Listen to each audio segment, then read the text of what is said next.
Hi everybody, welcome to Shivers. Today we're talking all about some famous ghost hunters and specifically getting into the details of Ed and Lorraine Warren and some of their most famous cases.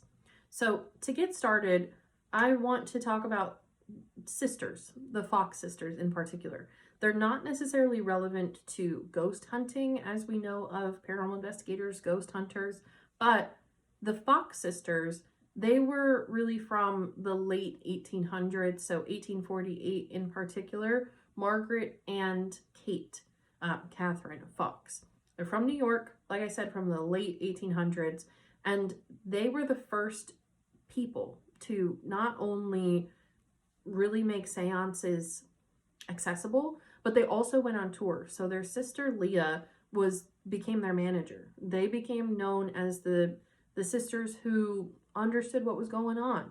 They would go into these locations, they would conduct these seances, the very stereotypical seances of sitting around a circle table, holding hands, trying to dissect what is going on in this house and who wants to communicate with everybody that's around. They then started to go on these tours and they would do these large audience seances of who in the audience needs somebody to talk to, who has a loved one who wants to talk to them, things like that. They, in 1888, came out with a statement that said that everything that they did was fake, but then they turned around and said, no, actually it was all real. We were just coerced to saying that that was fake. And so there's a little bit of an iffiness there. But I want to bring them up nonetheless because from everything that we know today of paranormal investigators, of ghost hunters, of mediums, you look at the Long Island medium and she's going and doing these stadium tours. You look at Tyler Henry, who is a very famous celebrity medium, psychic, and he's going around and doing all of these stadium tours. So none of that would even really be possible without the Fox sisters. Whether they were real or fake is up for debate, but it's worth mentioning nonetheless. So when we're talking about actual ghost hunters and paranormal investigators, first and foremost, the difference is just in terms of intention. So paranormal investigators are trying to figure out what is the story, what is going on in this location, what is the history of this location, what are the puzzle pieces that we get to put together. For ghost hunters, they're more focused on what is the evidence here, what are we trying to capture, what are we trying to do, and how do we really get that evidence. So it's more about capturing and figuring out how and what are we seeing versus what is the full story and what's going on there. So ghost hunters, paranormal investigators that cross the lines are some of these early people. So you have Ed and Lorraine Warren. These, of course, are our most famous, most popular modern paranormal investigators today. They started in the early 1900s in Connecticut and really made their circles around in the Northeast. Ed Warren was a self-taught demonologist. So this is where we get a lot of like the stereotypical demon hauntings. A lot of it stemmed from them. They did over 10,000 haunted investigations. So whether you believe in ghosts or not, there's something there. They also founded the New England Society for Psychic Research in 1952, and they worked really closely with Catholic priests. So when we're talking about ghost hunters and paranormal investigators, a lot of times they're mostly going to be agnostic. There's not going to be an affiliation with any type of religion. Sometimes it'll lean a little bit more spiritual when they're hiring mediums or psychics or intuitive or sensitive people to come into these locations and figure out what's going on. But for them, the Warrens to be tied to more of the Catholic faith is a little bit different than what we see. We'll get into some of their famous stuff in just a minute, but they are the ones who, of course, really started the whole Conjuring franchise. Everything that they had done, all of their studies, all of their investigations, that's what kicked off that very successful movie franchise. After them, / before them, we have Harry Price from 1881 to 1948. He's the first scientific ghost hunter. British psychical researcher known for investigating Borley Rectory, the most haunted house in England. He used tools like thermometers, cameras, seismographs. He wrote a book like The Most Haunted House in England and Confessions of a Ghost Hunter, and he often walked the line between skeptic and believer. He emphasized documentation. He is really the first person that we see that is using equipment, that is using tools to figure out what's going on, rather than just intuitives, rather than just messages, rather than just feeling. He wanted everything documented.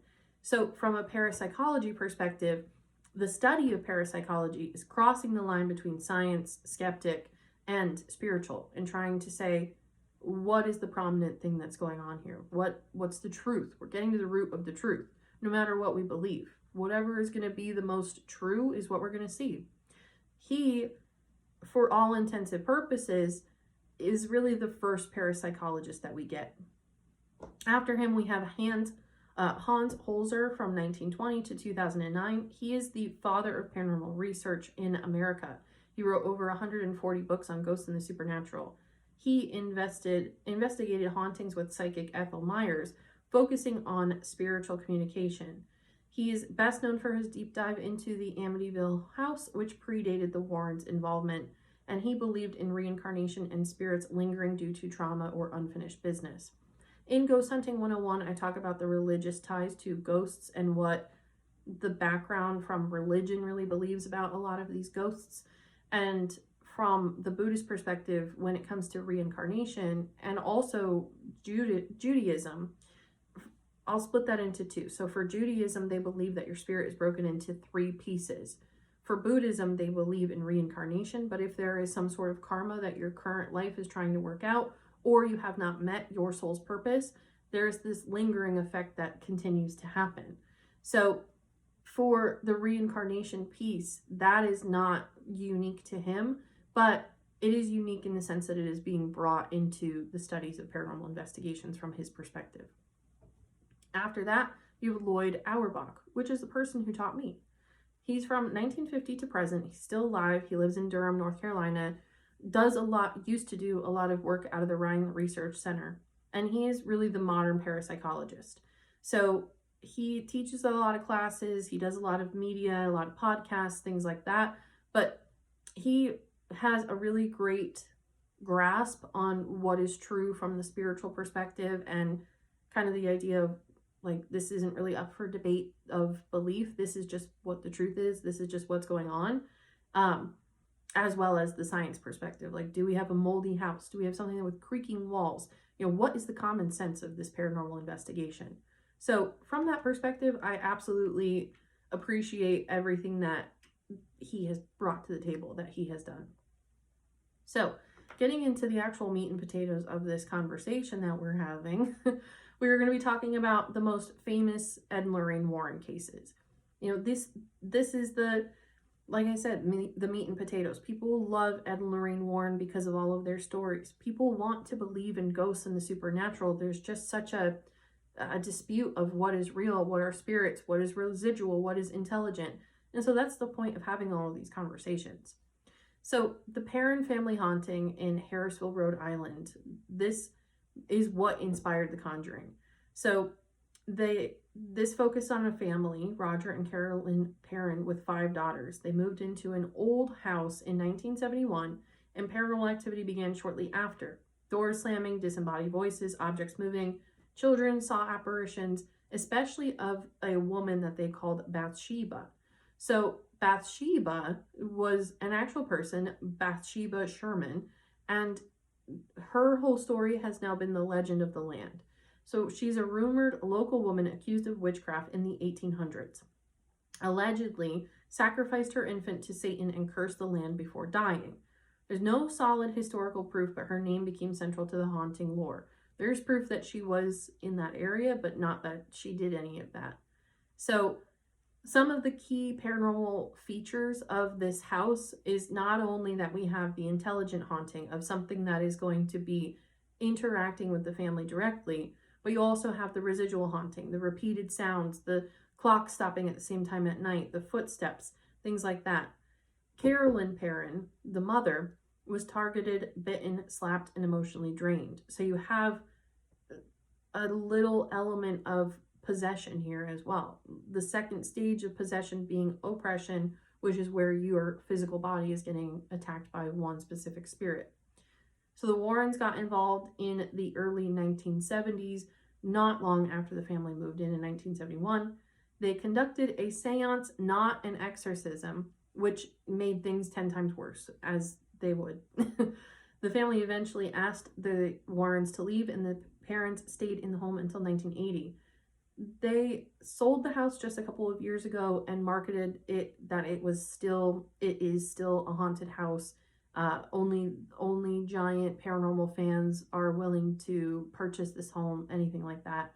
So there is still that lore, there is still that monetary pull to come to the house, to see the house, but all that to say, nothing necessarily ever happened after that we know of, that's on record.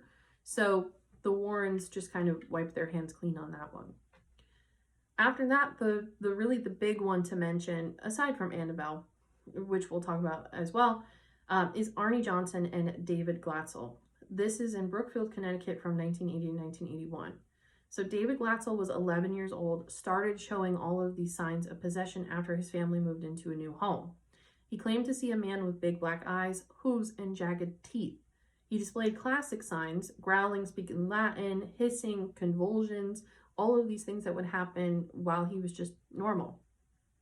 They called the Warrens. The Warrens then said, yeah, this little boy needs to get an exorcism ASAP. So their possession protocol was saying that infestation was stage 1. Presence is felt, disturbances begin. That second stage of oppression, the actual victim is being psychologically and physically tormented. Possession is then the third stage, the entity taking control of the body, and the fourth stage is death, the theoretical final stage, if an exorcism is not performed. So the Warrens did an exorcism on David, said that he was possessed by 43 demons. They performed multiple exorcisms with priests, and during the final exorcism, Arnie Johnson, David's sister's boyfriend, challenged the demon to take him instead, which it sure as shit did. This then led to the first U.S. murder trial to use demonic possession as a defense. A couple months after this situation, Arnie Johnson murdered his landlord, Alan Bono, with a pocket knife. During his trial in 1981, his defense claimed the devil made me do it, which is what inspired the Conjuring movie, The Devil Made Me Do It, that came out in 2021. Arnie Johnson's defense attempted to argue demonic possession as the reason for murder, but the judge did not allow this as a valid legal defense. He was sentenced to 10 to 20 years in prison, but was released early for good behavior after serving for about 5 years. There is no true proof that he was ever completely exorcised of this demon. However, good behavior and getting out of prison makes people believe that maybe he wasn't as affected as he potentially could have been.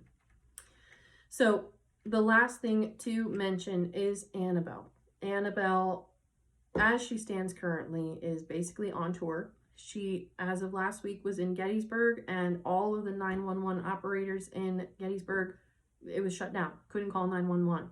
The person who was driving her car is also dead, deceased, unalived as of now. So Annabelle is not something to really mess with. So Annabelle was a Raggedy Ann doll, is a Raggedy Ann doll that was given to a nursing student named Donna. Donna and her roommate began noticing Annabelle changing positions, leaving notes on parchment paper saying, "Help us," and appearing in different rooms. A medium told Donna that the spirit of a young girl named Annabelle Higgins had attached to the doll. A friend was attacked, being clawed by something completely unseen. Ed and Lorraine Warren were called in and determined that the doll was not haunted by a human spirit, but a demonic entity pretending to be innocent. They removed the doll and placed it in their occult museum inside a log cage marked, "Warning, positively do not open," which is still that box that she's in right now. Hopefully, it doesn't leave the box. So they have the Annabelle box blessed on a weekly basis. As they're traveling it to all these different locations, I sure hope they're keeping that up. To me, in my own opinion, it is a little bit distasteful to charge people money to see Annabelle, to get close to something that is so evil. But I guess, again, money talks, and belief is really everything. So from a haunting perspective type, we not only have this intelligent haunting because Annabelle is able to communicate, to answer questions on different types of equipment, but also scratch people and do things like that. You also have the demonic type of haunting. Of course, this is a spirit that is using manipulation, false innocence, false hope to gain trust before actually attacking anything. So I bring up these to mention, this is almost equivalent to a Ouija board. You never want to open doors that you don't necessarily know how to close, or that you're afraid of what's going to come through. Your fear will speak a whole lot louder than anything else will.